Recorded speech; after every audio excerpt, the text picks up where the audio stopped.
उत्तराखंड में आप सभी का स्वागत है और मैं हूं आपके साथ रूपाली शर्मा। तो चलिए बुलेटिन की शुरुआत करते हैं। मुख्यमंत्री पुष्कर सिंह धामी से सचिवालय में उत्तराखंड 4 धाम तीर्थ पुरोहित महापंचायत के सदस्यों और पंडा पुजारियों ने भेंट की है। उन्होंने बद्रीनाथ, केदारनाथ, गंगोत्री और यमुनोत्री के शीतकालीन प्रवास स्थलों में शीतकालीन दर्शन यात्रा के लिए मुख्यमंत्री द्वारा की गई अभिनव पहल के लिए मुख्यमंत्री का आभार व्यक्त किया है। मुख्यमंत्री ने कहा है कि उत्तराखंड की इस शीतकालीन यात्रा के सफल संचालन में 4 धाम तीर्थ पुरोहित महापंचायत के साथ अन्य सभी संबंधित संस्थानों एवं संगठनों आदि को भी सहयोगी बनाना होगा। उन्होंने कहा कि शीतकालीन यात्रा का सफलतापूर्वक संचालन हो, इसके लिए सभी संबंधित अधिकारियों को आवश्यक व्यवस्थाएं सुनिश्चित करने के निर्देश दिए गए हैं। शीतकालीन यात्रा से राज्य की आर्थिक को भी बढ़ावा देने में मदद मिलेगी तथा स्थानीय लोगों को रोजगार के अवसर उपलब्ध होंगे।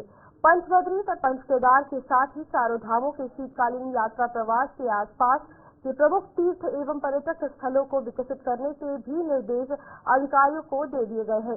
साधन मार्गों में आबादी वाले क्षेत्रों में सुगम यातायात एवं पार्किंग की भी प्रभावी व्यवस्था सुनिश्चित किए जाने के निर्देश सभी संबंधित विभागीय अधिकारियों को दिए गए हैं।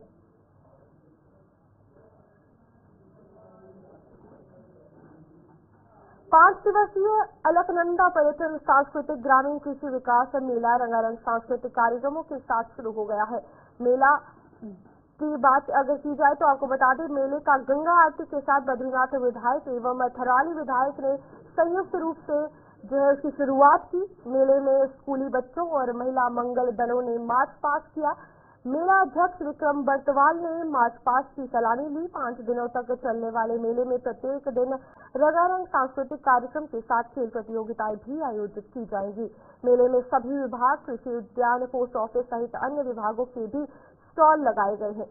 सभी स्टॉलों का लाभ आम जनमानस को मिल रहा है। इस दौरान थराली विधायक भूपाल राम टंटा ने संबोधित करते हुए कहा कि मेले हमारी संस्कृति के द्योत है और मेले आपसी मिलन के सबसे बड़े माध्यम है। वहीं लोगों को सरकारी विभागों में संचालित योजनाओं का भी लाभ आसानी से मिलता है। वहीं बद्रीनाथ विधायक लखपत भुटोला ने कहा कि मेले के आयोजन भले चुनौतीपूर्ण होते हैं, लेकिन आज भी समाज में कई ऐसे युवा हैं जो इस तरह के मेलों के आयोजन के लिए दिन रात मेहनत करते हैं, जिसका परिणाम मिठाना में आयोजित मेला है। इस मेले को सफल बनाने के लिए उनका पूरा सहयोग भी रहेगा। मिठाना मेला है और ये सौभाग्य से मैं ये मेलों में तीनों विधान सभाओं की एक संगम स्थली है, तो त्रिवेणी के रूप में काम करती है और बहुत सुंदर जगह है, बहुत ऐतिहासिक जगह है। ऐसी जगह पे तत्कालीन सम्मानित मुख्यमंत्री कावत जी के द्वारा इस समय जिला पंचायत के मेंबर सदावती और तमाम सामाजिक लोग उन लोगों ने मिलकर इस मेले को शुभारंभ किया और इस मेले के बाहर के रहन सहन, खान पान, कला, भाषा, बोली, संस्कृति से लेकर यहाँ के जुगाड़ मल से लेकर यहाँ की जो तमाम हमारी संस्कृति है उसका संवर्धन संरक्षण के तौर से हो, उनके इन आयोजनों से सम्मिलित होते हैं। लेकिन पिछले बहुत समय से मैं देख रहा हूँ जहाँ मुझे मेलों में जाने का मौका मिल रहा है, का मेला होने वाला है, ऐसा नहीं है। जब हम कोई अतिथि भी आता है तो हम अपने यहाँ के तौर में दूसरे सावंती के तौर में आते हैं। मेलों का आयोजन तभी साथ साथ है केवल मेले के नियोजन जाने केवल हमने आयोजन तक और डांस तक किए थे।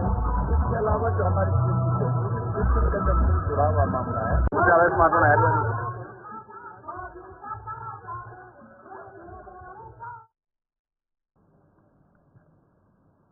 वहीं हरियाणा के पूर्व मंत्री अवतार सिंह भड़ाना ने प्रेस कॉन्फ्रेंस कर आगामी 17 दिसंबर को लक्सर में साधु संतों के बीच अपना 54वां जन्मदिन मनाने की जानकारी दी है। प्रेस कॉन्फ्रेंस के दौरान उन्होंने लक्सर से चुनाव लड़ने वाले पत्रकारों के सवाल पर कहा कि वे कभी भी यहाँ राजनीति तौर पर नहीं आए और न ही आज उनका कोई मकसद है। वे सिर्फ देवभूमि हरिद्वार में साधु संतों का आशीर्वाद लेने आए हैं। उन्होंने ये भी कहा कि अगर साधु संतों का आशीर्वाद होगा तो फिर हरिद्वार से लोकसभा का चुनाव जरूर लड़ेंगे।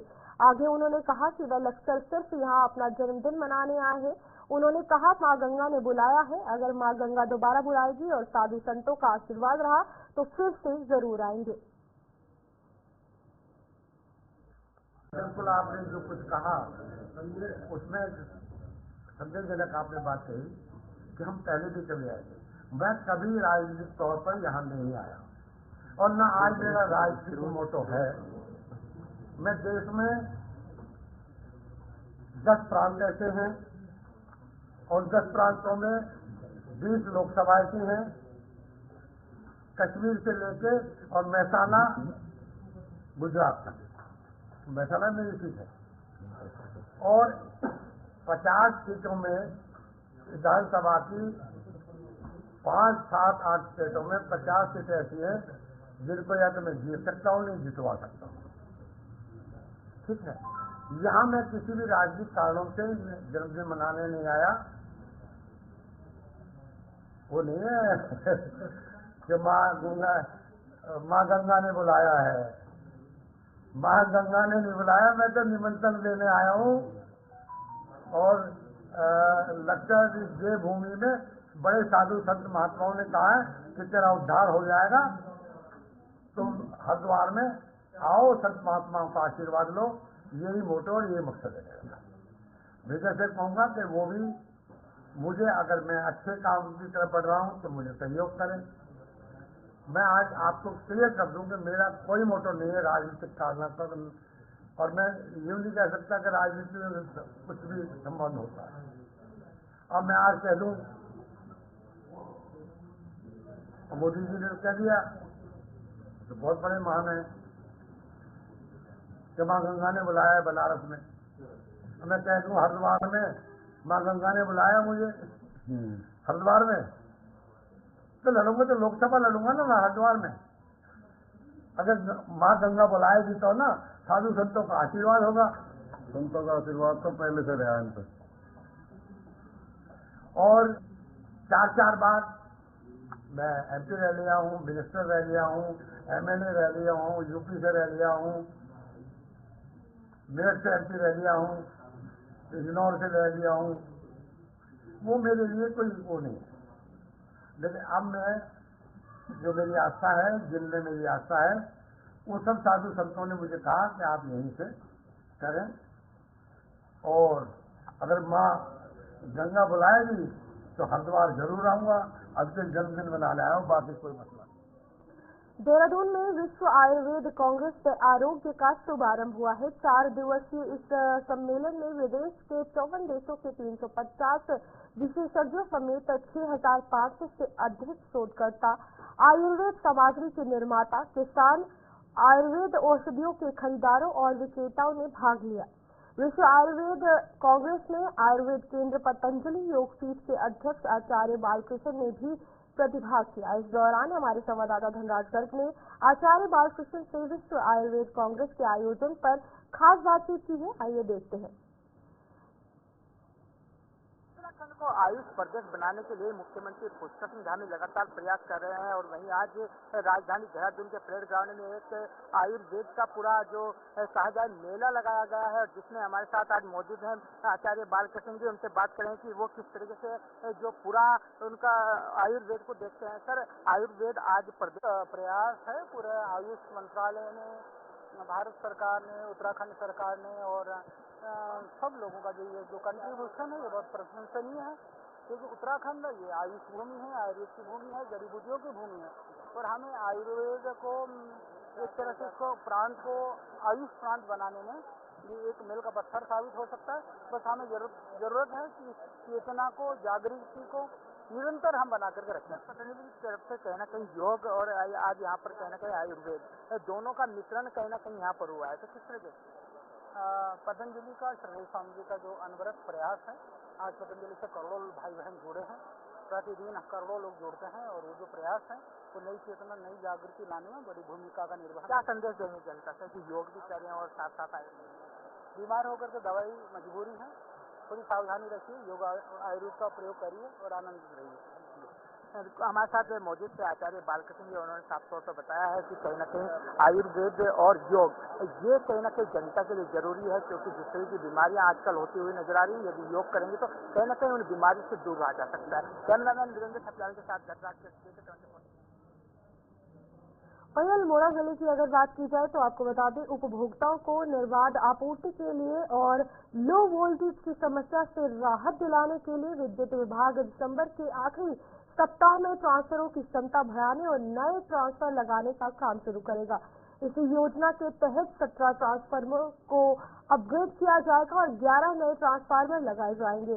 हवालबाग, लमगड़ा और शहरी क्षेत्रों में 1 करोड़ रुपए से अधिक की लागत से ये कार्य होगा। विद्युत विभाग वितरण खंड अल्मोड़ा के अधिशासी अभियंता कन्हैया जी मिश्रा ने बताया कि इस परियोजना से करीब 600 से अधिक परिवारों को लाभ मिलेगा और सर्दियों में स्थिर व बेहतर बिजली आपूर्ति सुनिश्चित होगी। जाड़ों में हमारे यहाँ ट्रांसफार्मरों पर लोड बढ़ जाता है, क्योंकि हीटिंग लोड आ जाता है। लोग जनता हीटर और गीजर का इस्तेमाल करते हैं, इससे ट्रांसफार्मर पे अतिरिक्त लोड आ जाता है। इसको हम इसको काउंटर करने के लिए हम अपने ट्रांसफार्मर की क्षमता बढ़ाते हैं, लाइनों की क्षमता बढ़ाते हैं और कुछ जगह आवश्यकता पड़ने पर नए ट्रांसफार्मर भी स्थापित करते हैं। तो अभी हमारे टेंडर सारे हो गए हैं। लगभग हम 17 ट्रांसफार्मर की क्षमता वृद्धि कर रहे हैं और लगभग 11 ट्रांसफार्मरों की हम नए ट्रांसफार्मर स्थापित कर रहे हैं, जिसमें ग्रामीण क्षेत्र भी हैं, शहरी क्षेत्र भी हैं, लमगड़ा भी है, हवालबाग के क्षेत्र हैं और शहरी क्षेत्र है। शहरी क्षेत्र में लोड अधिक होता है और इसके लिए कुल मिला के 1 करोड़ से ऊपर की हमें स्वीकृति मिली है, जिनके टेंडर लगभग किए जा चुके हैं। इस कार्य धामी कैबिनेट ने राज्य खेल विश्वविद्यालय की स्थापना के लिए अध्यादेश को मंजूरी दे दी है। इसके बाद अब खेल विश्वविद्यालय के निर्माण की बड़ी अड़चन दूर हो गई है। बता दें कि राज्य खेल विश्वविद्यालय विधेयक को सरकार ने गैरसैंण विधानसभा सत्र के दौरान पारित किया था, लेकिन राजभवन ने इस विधेयक पर कुछ आपत्तियां लगाते हुए इसे लौटा दिया था। इसके बाद अब राजभवन की आपत्तियों को दूर करते हुए इस विधेयक के अध्यादेश को मंजूरी दे दी है। वहीं खेल मंत्री रेखा आर्या ने संशोधित खेल विधि अधिनियम को कैबिनेट की मंजूरी मिलने पर मुख्यमंत्री पुष्कर सिंह धामी और पूरी कैबिनेट का आभार जताया है। उन्होंने कहा कि अध्यादेश को मंजूरी मिलने से जल्द ही प्रदेश के खिलाड़ियों के हित में भी विधि की स्थापना का काम पूरा होगा।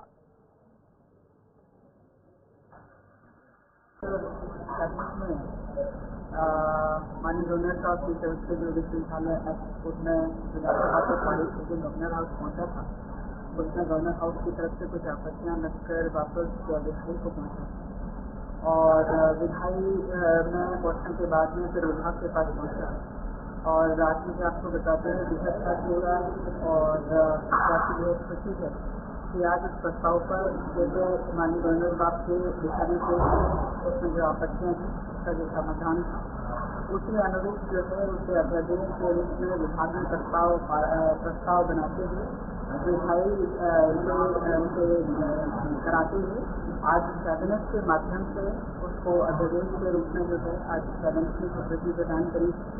निश्चित रूप से जो संशोधन उसमें किए गए थे उस संशोधन को स्वीकार करते हुए आज कैबिनेट से स्वीकृति मिल जाने के बाद में सीधे गवर्नर हाउस जाएगा और मैं उम्मीद करती हूँ कि जल्द से जल्द जो है संशोधित हमारा यूनिवर्सिटी एक्ट गवर्नर साहब की अपेक्षा के अनुरूप जो है जल्दी ही राजभवन से स्वीकृति मिलेगी और निश्चित रूप से खिलाड़ियों के हित में यूनिवर्सिटी एक्ट हम लोग बना रहे थे वो अपना मूर्त रूप लेगा। ऐसा मुझे आज की कैबिनेट की बैठक के होने के बाद से पूरा विश्वास है और मैं आज माननीय मुख्यमंत्री जी का भी और पूरी कैबिनेट का बहुत धन्यवाद देती हूँ कि उन्होंने इस निर्णय को अध्यादेश के रूप में लाकर पूर्ण करने का काम किया। प्रदेश भर के सभी जिला अस्पताल और राजकीय मेडिकल कॉलेजों में ओटी टेक्नीशियन और सफाई कार्मिकों के लिए सभी मेडिकल कॉलेजों के प्राचार्यों को आउटसोर्सिंग एजेंसी के जरिए नियुक्ति करने के निर्देश दे दिए गए हैं। इस बात पर उत्तराखंड के स्वास्थ्य मंत्री डॉक्टर धन सिंह रावत ने कहा कि ये कार्य प्राचार्यों को दिया गया है ताकि शासन की तरफ से कोई दिक्कत न हो। साथ ही उन्होंने कहा कि अब हम हर अस्पताल में 4 से 5 मरीजों के लिए एक वार्ड बॉय को तैनात रहेंगे और 10 मरीजों के लिए एक आयुष्मान मित्र को तैनात किया जा रहा है, जो मरीज की पूरी सहायता करेगा। जैसे आपने देखा होगा कि पहली बार इन 24 सालों में स्वास्थ्य विभाग में 100% हमने आशाएं दे दी हैं, 100% एनम दे दिए हैं, 100% अब हमने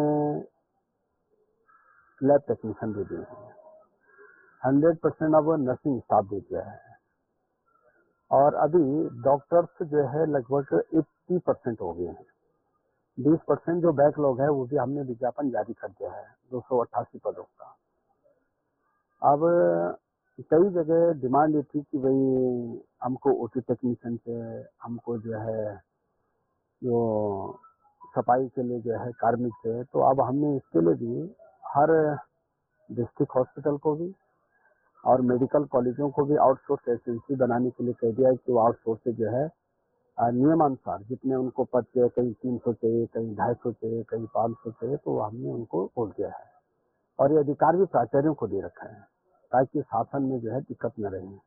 तो मुझे लगता है कि सभी जगहों का विज्ञापन आ गया है और अब हम ये भी कर रहे हैं कि 4 से 5 मरीजों पे एक वार्ड दे रहे हैं ताकि मरीज को कोई दिक्कत न हो। 10 मरीज पे हम एक आयुष्मान मित्र दे रहे हैं। तो आयुष्मान मित्र इसलिए दे रहे हैं कि मरीज को जो है समय पे खाना मिल रहा है कि नहीं मिल रहा है। कई बार मरीज एकल रहता है, उसके तीमरदार उसके साथ में रहते हैं, तो हमें चाहते हैं कि आयुष्मान मित्र जो है उसकी पूरी सहायता करेगा।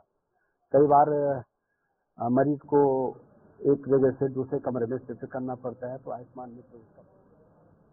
चलिए, खबरों का सिलसिला यूं ही जारी रहेगा। लौटे छोटे से ब्रेक के बाद।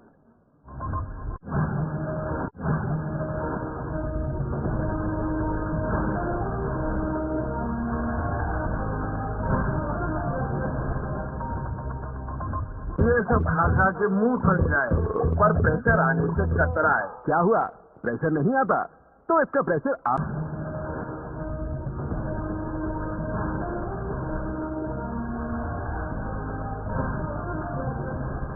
फिर से आप सभी का स्वागत है उत्तराखंड की बुलेटिन में, जहां पर अगली खबर की ओर बढ़ते हैं।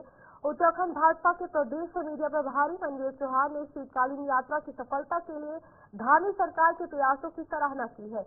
उन्होंने कहा कि सरकार के ये प्रयास राज्य की आर्थिक स्थिति के लिए मील का पत्थर साबित होगा। मनवीर चौहान ने कहा कि 12 मासा यात्रा को लेकर सरकार गंभीर प्रयास कर रही है और इसी के तहत यात्रियों को GMVN के होटलों में 25% रियायत, पंचबदरी केदार के साथ शीतकालीन गद्दी स्थलों के आसपास व्यवस्था, ढांचागत विकास, यात्रा मार्गों पर होटल, पार्किंग, खाने पीने और स्वास्थ्य आदि व्यवस्था दुरुस्त करने का निर्णय लिया गया है।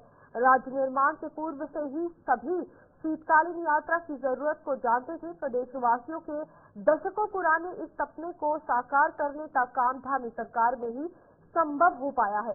इस दौरान उन्होंने विपक्ष पर निशाना साधते हुए कहा कि पर्यावरण और अन्य कारणों की आड़ में ऑल वेदर प्रोजेक्ट का विरोध करने वालों के लिए ये जवाब है। डोईवाला में बीडी अकेडमी और सामाजिक संगठन लोकहितकारी परिषद की ओर से आयोजित जिला स्तरीय शतरंज प्रतियोगिता में दूर दराज से आए खिलाड़ियों ने अपना दमखम दिखाया है। ऋषिकेश रोड स्थित आशीर्वाद वाटिका में शतरंज प्रतियोगिता का आयोजन किया गया, जिसका विधिवत उद्घाटन समाज सेवी और प्रमुख व्यवसायिक राजन गोयल ने किया। बता दें, शतरंज प्रतियोगिता में देहरादून, विकास नगर, ऋषिकेश, हरिद्वार के साथ ही डोईवाला के प्रतिभागियों ने प्रतिभाग लिया। कार्यक्रम में पहुंचे अतिथियों ने कहा कि ग्रामीण क्षेत्रों में कई खेल प्रतिभागी मौजूद हैं, बस जरूरत है तो केवल उनका प्रोत्साहन करने की।